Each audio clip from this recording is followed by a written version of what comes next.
Welcome to the Plant Spirit Podcast on connecting with plant consciousness and the healing wisdom of nature. I'm your host, Sara Artemisia, and I am deeply honored to introduce our next guest to the show today. Suhaly Bautista-Carolina, Moon Mother, is an AfroKisqueyan herbalist, artist, educator, and community organizer. And she's the founder of Moon Mother Apothecary, a practice and offering of heart-centered, moon-powered medicines created in the traditional wisdom and knowledge of her ancestors. So Suhaly, thank you so much for joining us today. Just so deeply honor you and your work in the world. Thanks so much, Sarah. I'm so glad to be in conversation with you today and always. Oh, thank you. Yeah, so appreciate that. One of the plants that we were just talking about before we got on today was lemon balm. And so I was curious if we could just start there. Could you tell us a bit about the medicine and messages that you're hearing and feeling from lemon balm right now? Yes. I became obsessed with lemon balm in my spiritual herbalism apprenticeship at Sacred Vibes Apothecary here in Brooklyn, New York. I actually didn't walk with this plant. I walked with violet instead, which is another appropriate plant, I think. I'm smiling because you know me and I feel like you know violet, and it made a lot of sense. And I was walking with violet as I was pregnant and just established a really deep relationship with this flower and plant. And I learned so much and continue to learn so much from that plant. But when it came time to do my culminating project, I felt more called towards lemon balm. And I always thought it was interesting that I ended up making a lot of medicine with lemon balm when I was in actuality walking with this entirely other plant. And it was really beautiful because in my study of lemon balm, my teacher, Karen Rose, asked us to imagine lemon balm as a scene where the full moon lights up the ocean.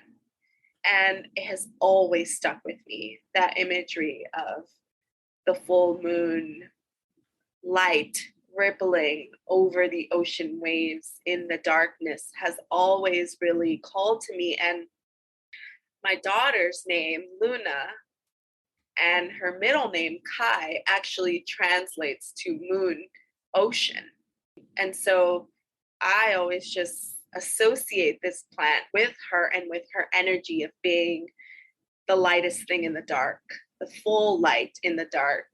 And this is why lemon balm calls to me, because I think that even in the scariest, darkest moments, we always have this light, shining above us. And lemon balm always feels like that to me, like a lighthouse or like a beacon, like a star, like a satellite, like something that's always there with you.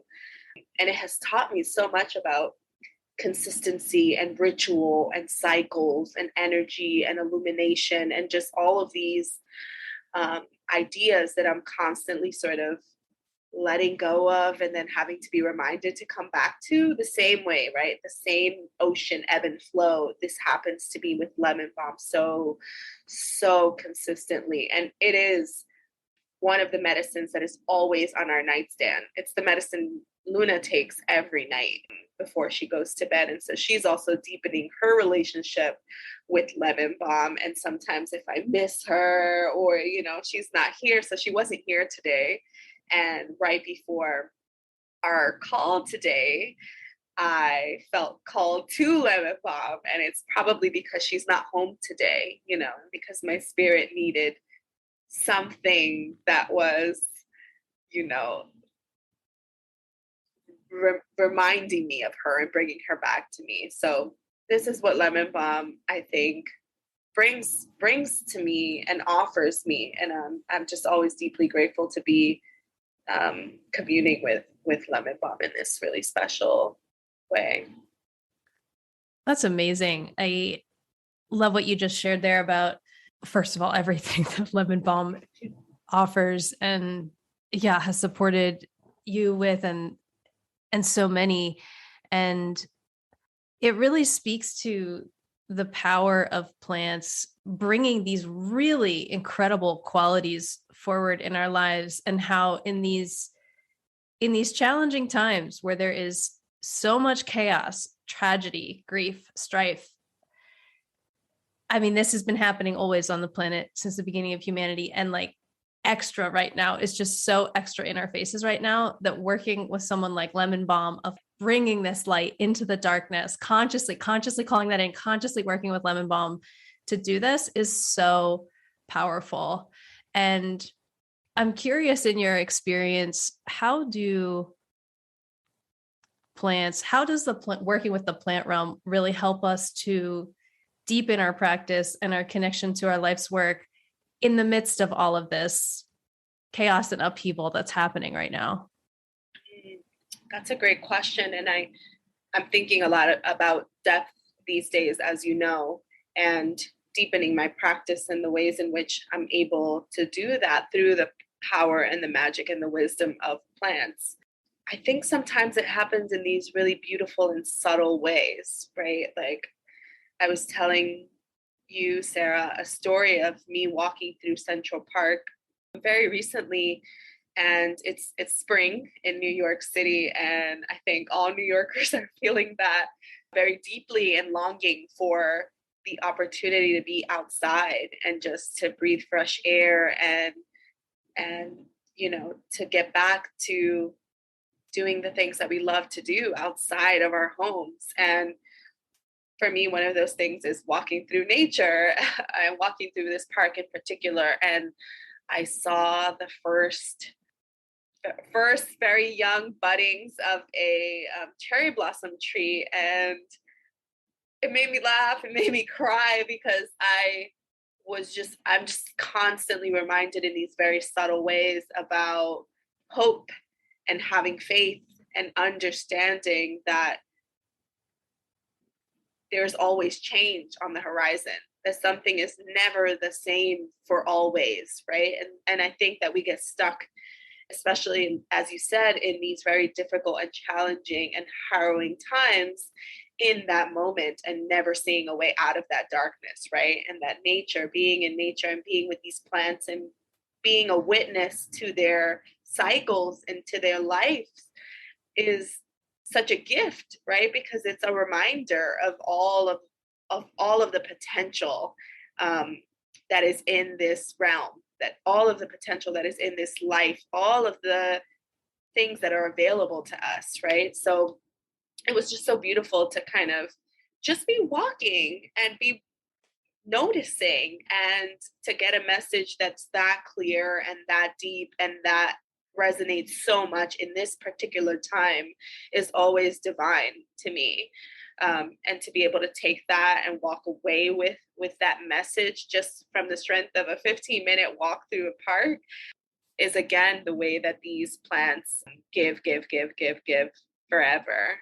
Yeah, so sometimes it's as subtle as that. And then sometimes it's deeply intentional. As you said, sometimes it is, I know that I have lemon balm with me, or I have chamomile with me, or I have lavender with me. Those are actually 3 really important plants in my home that bring us back to each other, to ourselves, to our need to rest, to our attention, to our nervous systems, to our sleep patterns. These are plants that offer us stability in some ways, right? And ritual, right? There's a way in which we go to sleep, we prepare for bedtime every night. And these plants are part of our ritual. They're part of our experience every evening, every night. And every time we don't have them, or they're not available to us, something feels missing. Something's missing, right? So they're very much a part of our intentions to stay grounded, of our intentions to sleep and rest more, of our intentions to care, not just for our bodies and our systems, but for each other, right? And because There's a way that Luna will give me some, she'll feed herself the tincture, but she'll also give me some, and she'll also give Mama some. And I just love that we're nourishing this relationship to the plants with her, and that she, of course, very naturally receives that invitation. And I witness get so much out of those rituals and out of that routine.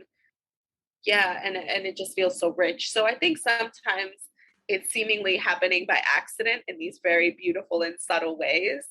And then sometimes I think when we deepen our intention to practice with these plants and really get to know them and speak with them and understand them and allow them to change and show us who they are, we release this, I don't know, I almost felt my shoulders drop as I said the word release, but there is a letting go, a surrendering that happens to their medicine. And it helps us be more open to receiving the messages that really are trying to come through, right? And everything small is a reflection of the large, right? Like everything that's happening in my bed, in my room, in my apartment, in this city, in this one state of this one country in the world is such to me, it's a mirror of things that are happening all over the world. And so I take it very seriously. I take everything that happens in this space very seriously, because I know that I'm not alone in my experience, in my needs, in my relationship to these plants, and in understanding what they can offer beyond my very close family unit. So yeah, I think that's really inspired me to think about the ways in which my practice is about me and about my daughter and about my wife and about my community, because this is where I get to practice the way I want to be in the world, the way I want us to experience plants. I get to model and practice the world that I want to live in, and that I do not take that responsibility or that work lightly at all. Yeah, I totally feel that too. That being on the plant path it is ultimately this invitation to practice how we want to be in this world in every moment. It's an invitation. The plants are holding us to it, inviting us into every moment. And I mean, even just before this call, we were talking about the invitation of the plants to really deepen in this space of vertical alignment, of deeply connecting with the roots, with the experience of expansiveness in a vertical way rather than a spreading out. And are there any plants that you work with that really help, in particular, to really help us come into the vertical alignment and to deepen in the roots? Also, I'm curious to hear a bit about how does working with plants in general support this experience of deepening? Yes, this is where I'm at. This is the depth. That's where I'm at. I share, everyone in the world who knows me must know that my moon is in Scorpio, because I talk about this all the time. I think I wanted to start an Instagram actually that was called Scorpio Moon, but it's taken. Someone has that. Someone beat me to Scorpio Moon. But, Scorpio Moon is all about depth. And I think I might be obsessed with depth, with this idea, this concept of going as far as possible and into the unknown, into the beyond the furthest that we've ever done. When I was a young girl, I actually wanted to be an astrophysicist. And it wasn't because I was good at science at all. I actually am obsessed with science and always have been. I guess I'm really talking about math. I was not very good at math, and the equations ultimately got the best of me. But I was really obsessed with this idea of outer space because it was so unknown to me. And even beyond all of the expertise and all of the research and everything that we know about outer space, there's just so much more that we don't know. And that really fascinated me. And I was sharing with you, Sara, that I'm obsessed with Mae Jemison, who was the first Black woman to venture into outer space, and how I'm also equally and most recently obsessed with Andrea Motley Crabtree, who was the first Black woman deep sea diver in the US Army. And so these two Black women decided that they were going to go into these unknown depths for the first time and just see what happened. And I just, one, the courage and the bravery that is required to take that leap is where I'm at in my practice. It is where I am, is where I find myself in my relationship to my practice, is this idea that in order to deepen my practice, I really do need to hone in. I really do need to focus. I really do need to kind of decide what are the areas of my work that I'm going to really, really close my eyes and focus on, and let the rest sort of fall let it fall where it may, but that I have these kind of focal points, and just as you said, going vertically, going deep and down. And that always reminds me of the darkness, because there is a part of that work where you kind of have to, isolate yourself in order to really listen, right? It's like, it is the same feeling you get when you plunge yourself into the ocean and you can no longer hear everything that's happening in the world. Now you are just with yourself, and that very sort of muted sound, I can almost hear it in my head right now, of like only hearing your own voice, or only hearing what you are supposed to hear at that level, wherever that may be. So I spent a lot of time in the beginning of my work focused on, I don't know if I would call it the wrong things, but I was definitely more focused on spreading myself out, and making sure that as many people as possible had access to my medicine, and that I could speak to as many people in a workshop as possible. It was just go, spread, figure out how to like speak to the masses. And there came a point in my work where I kind of said to myself, like, I questioned whether that was how I wanted my medicine to be in the world, and I thought about it, like, if you have 100% of your energy, or 100% of this plant medicine, do you want everybody to get 1%? What impact would that have if Sara only ever tasted one sip of my tea, versus if Sara had a full package experience that was catered to her, that really supported her in her wellness and healing journey, and that we could form that relationship and deepen what Sara's relationship to these three plants could be, right? Versus, hey, everybody tasted it once and all, that was cute, but we forgot about it the next day, And so, yeah, and I know that in my study, the roots of plants have always been very integral to this work. So recently I find myself gravitating towards roots, to working with roots and figuring out what I can learn from them. I've definitely been working with ginger, which makes a lot of sense for me because I'm a very fiery person, and I think of ginger as a fiery plant, but also astragalus, right? Root in particular. It has been such a supportive and nourishing herb for me, and definitely something that a plant that I definitely see as one that allows me and invites me to slow down, and to support my most essential needs.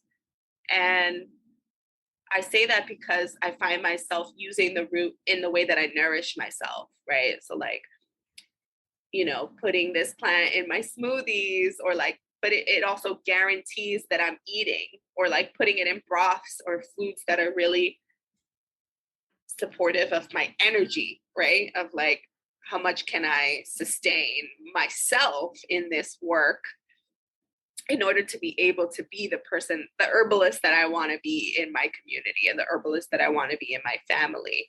I have to be whole. And it just reminds, I think that being in relationship with a plant like astragalus always reminds me of like my wholeness, my nourishment, a return to self, and begs me to ask myself, what do I need? What do I need to make it through this day? And I know a lot of us are kind of getting through. I know in my experience, I'll speak from my experience, many of my people right now are just trying to do that. We're trying to get through the day.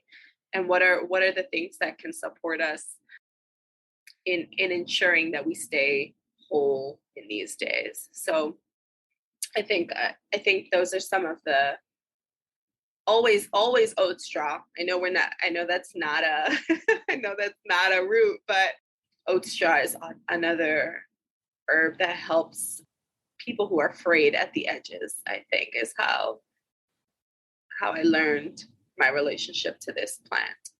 And a lot of us, I think, are in that place where we're feeling frayed at the edges. And so lots of nourishing plants that support our most basic needs are really important, I think, in these times. Yeah, thanks so much for sharing that. Oatstraw, love it. Yeah, right. Absolutely. We should all be working with Oatstraw right now. And just that reminder of coming back to wholeness, to nourishment, to the return to the self, that is absolutely essential right now. Essential. And that the plants help us do this. And what a gift that they give constantly to help us do this. So, yeah, thanks for sharing that with us. And yeah, clearly your work with the plants is so powerful and so deep, and so honor that in you. And I was curious if you could tell us about your workshop coming up, the Mother of All Lands, Plants of Power, Purpose, and Resistance in Kiskeya. It sounds incredible.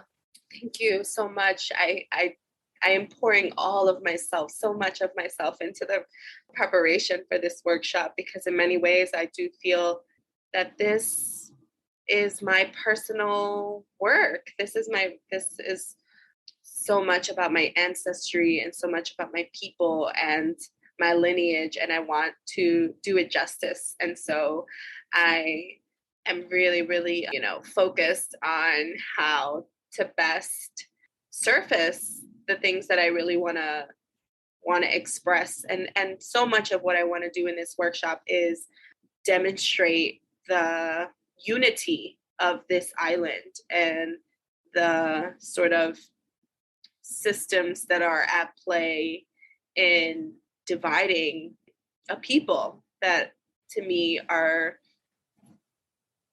one. And so I want to go back to like pre-colonial times on this island and what this island offered its people in the area of medicine and plants, and how the magic that remains on the island through these plants is part of both cultures, both Haitian culture and Dominican culture till this day. And it's because it is one island. And so I want to really draw attention to that. I want to talk a lot about the diaspora and the ways in which we have evolved, I think, our relationship to these plants, even once we've got into new lands. So like, what does it mean to leave your island where you are familiar with certain plants and the ways that you use them, and then find yourself in a new land where you have to adapt and figure out what the alternatives are, or,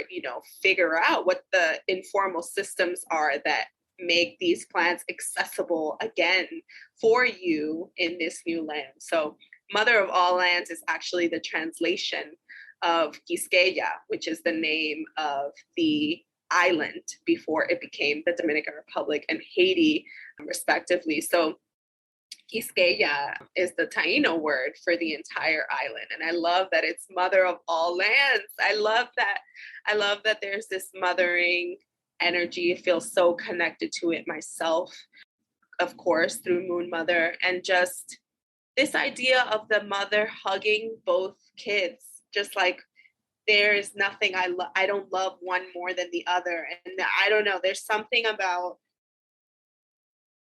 the translation of the original name of the island that is a reminder of the richness that lives on both sides of this imaginary border. And so we'll talk about some of the plants that persisted, that remain on the island, the ways in which they are used, some of the forces that are at play and kind of threaten some of these very precious plants, some of which are only found on this island in all of the world. There are very many unique species on Kiskeya, and I'm very excited about getting deep. I don't think 3 hours is going to be enough, but but I do see this as such a portal into the work that I know that I need to do. And so I don't know, I might make it to the Dominican Republic in the coming weeks to really sink my feet into the soil and find inspiration in the land. Even though I know it lives in me, it's not, I can do that. This work is in my mind, in my spirit, in my blood. But there's something calling me to kind of just be there and see and bring, there's something that I feel and I know that I need to bring back. I'm not sure that it's for this workshop necessarily, although this workshop is a really beautiful occasion and a calling. But yeah, I hope it will be an opening and for me, another deepening into my practice. Amazing. Well, first of all, I mean, the thing that you're just talking about, that power and this vital energy connection of standing somewhere with the feet, of connecting into a place through the feet. There is something, it's unparalleled. We can't get that any other way. There are so many ways to connect with so many vast multitudes of things in this life. And that is unparalleled. feeling the essence of a place through the feet, unparalleled. So yeah, that's just amazing that you'll be doing that. And this class sounds absolutely incredible. Is it online or is it in person or? Yes, it's online. Awesome. It's being hosted by my dear and talented friends at Urban Cura. So if you just visit Urban Cura, you can sign up for the workshop, or it's also on my own website at moonmotherapothecary.com. And if you go to the Engage tab, you will find the workshop there. There are scholarships available. I believe the tickets are sliding scale. So there are lots of different ways to participate. And if you join the workshop, you also get a resource package after so that you can continue your learning around the subject matter. But Urban Cura hosts incredible workshops with some really, really fantastic plant people around so many different topics that, yeah, I mean, you want to talk about deepening. I feel like this platform really supports that. So yeah, I hope some of you can join. And if not, I'm sure there will be so many different opportunities in the future for more plant medicine education. Amazing. Well, Suhaly, thank you so much for sharing that, for joining us today, for sharing about your deep love and connection with the plants. Just, yeah, so honor you and your work, your journey with our friends, the green ones. It's just absolutely amazing. And yeah, before we go, tell us so people can find you on your website, moonmotherapothecary.com. Where else can people find you as well? Yeah, I've not broken up with Instagram yet, so you can still find me there at Moon Mother Apothecary. And yeah, I think the link in my bio has so many goodies for all of us, like a new moon mixtape, and you can sign up for my newsletter the last quarter. So many, many different ways to engage with the medicine of the moon. I'll also be creating a zine about moon medicine, and that'll be available on Ethel's Club in the coming weeks. So I'm excited for that project. There's just so much going on. I'm also partnering with Brooklyn Grange for a herbal CSA this season, which I'm very excited about because I get to experiment with lots of different types of medicines that I want to play with this year. And so if you're in New York and you are already getting your CSA veggies, you can add on an herbalism share and work with some really delicious plant medicines this season. So that's another way, several different ways. And I appreciate you asking. Thank you. Amazing. Yeah. And I just highlighting there your deep connection to the moon medicines. It's like in literally every single thing that you do. So yeah, thank you so much for bringing that forward. And thank you for joining us today. Thank you so much for having me. I'm so grateful to speak with you about all the things, but in particular with our favorite topic, the plants. Totally. Absolutely. Well, thanks so much, Suhaly. Thank you. And thanks so much for listening and joining us today on the Plant Spirit Podcast. I hope you enjoyed it, and please follow to subscribe, leave a review, and look forward to seeing you on the next episode.